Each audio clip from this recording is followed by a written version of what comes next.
Jalen, what do you make of that performance from you guys tonight? I think as a collective, I don't point fingers too, me included. You know, we got more in the tank. You know, we got up 35. We just need to keep our foot on the gas pedal, put another 35 points out there, you know? So, and I'm not saying that like I don't got no part in that, you know?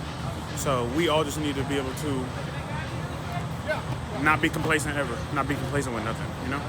How did it feel for you just getting back in the starting lineup? It felt me, you know, I had to get my groove back. I had to play a couple plays I wish I could get back and I'm mad about, so. But, you know, that's the beauty of football. You get to go out and do it again, so. You know, I have a couple plays out there that was uncharacteristic for me and I'm mad about it, so, you know, you just got to go fix that. How do you feel like the team handled, you know, losing Drake right before halftime? I mean, that's tough. I don't even know I really don't. I'm not trying to answer that right now. You know, because like at the end of the day, that's our brother. You know, we're family. Like, I can't even explain how much that hurt. You know, but you know, we're also a family, so we're gonna go out there and do it for him. But that definitely hurt.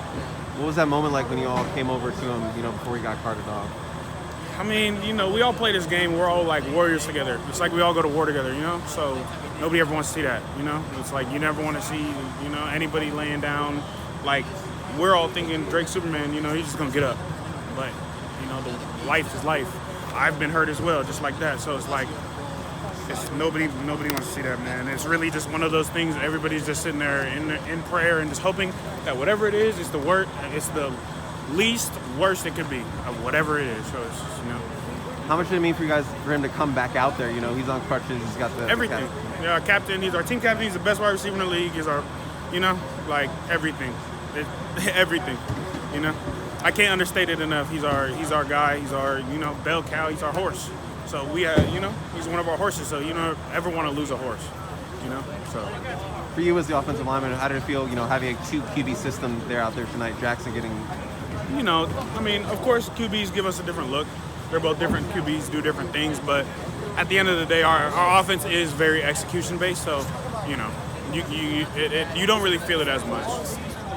A win is a win, but did this feel like a satisfying win? A win is a win, but the Pac-12 South is in limbo right now, and all of our hopes are still right there. So, like, you know, we're trying to go to a conference championship, so we need to play better than that win, you know? Like, that's a win is a win.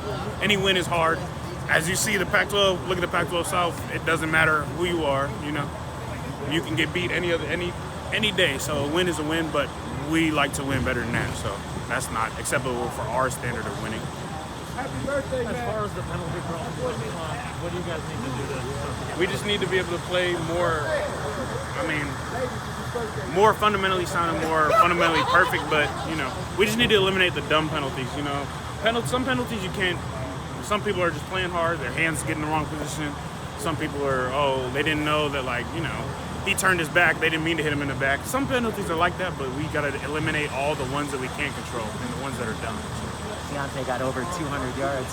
He could have had like 300. He probably could have, you're right. You know, without penalties, so like can't leave stuff like that on the field. So that's all of our fault, you know? Generally, run blocking wise, though, did it feel like you guys were doing pretty well, opening up holes? I mean, we were opening up holes so big that we were getting holding calls because the hole was so big and they were trying to get off the block, and it's like there's so much space and so much, it's like, you know, but yeah, I felt like we were able to run the ball pretty well, and, you know, Keaontay got after it. He ran mad, he ran angry, and, like, we feel that, you know? Like, we can feel that. So it's like, it just turns all of us up at the same time. Does the rushing offense feel significantly different in that way with that attitude? Yeah.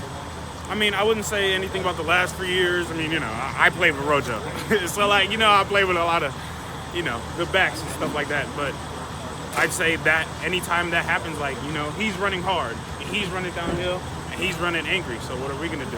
We're going to block hard, we're going to block downhill, we're going to block angry. It just turns, you know, it's infectious. So that's kind of to rephrase the question. Does a power runner like that having an effective power running game? I mean, I wouldn't say, I wouldn't even go as far to say Keaontay's a power runner, because he can be finessed sometimes.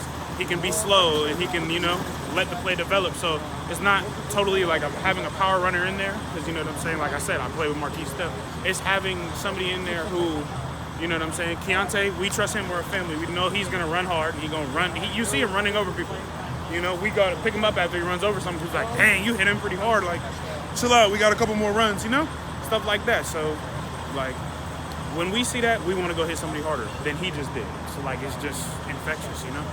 Jalen, being one of the veterans on the team, I have such a great barrel after the game. In the last 3 games combined, in the third quarter, the offense has scored 3 points total. In your opinion, what's the challenge coming out of halftime with the offense? It's unacceptable. I was just talking to Antonio about it, and I think basically it's like, you know, we just can't be complacent, you know? So it's like the third quarter coming out of half, you know, but at the same time, we are a finishing team. We do always have heart. As you've seen last year, we were like one of the best teams in the second half, you know?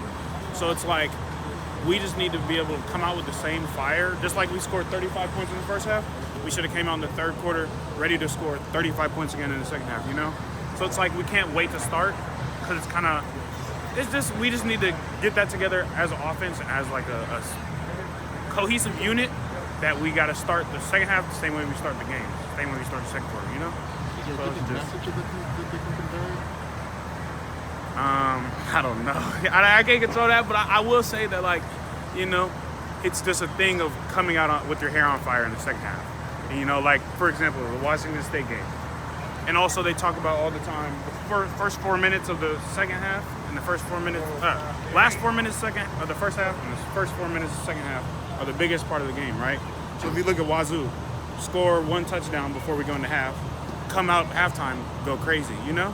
So it's like that has to be the norm, and that has to be what we shoot for every time. And if we don't get that, we have to grit and claw and everything we have to do in the third quarter, start of the fourth, to start fast as well in the second half, you know? How do you feel the rotation of quarterbacks affects your flow on offense? Huh? How do you feel like the rotation of quarterbacks doesn't. affects your flow? Not at all? It doesn't. Like, not at this, like, you know, not at this level, you know? Like, this level, the next level, you see that all the time. It doesn't really, you know, we have to go out there and execute no matter what.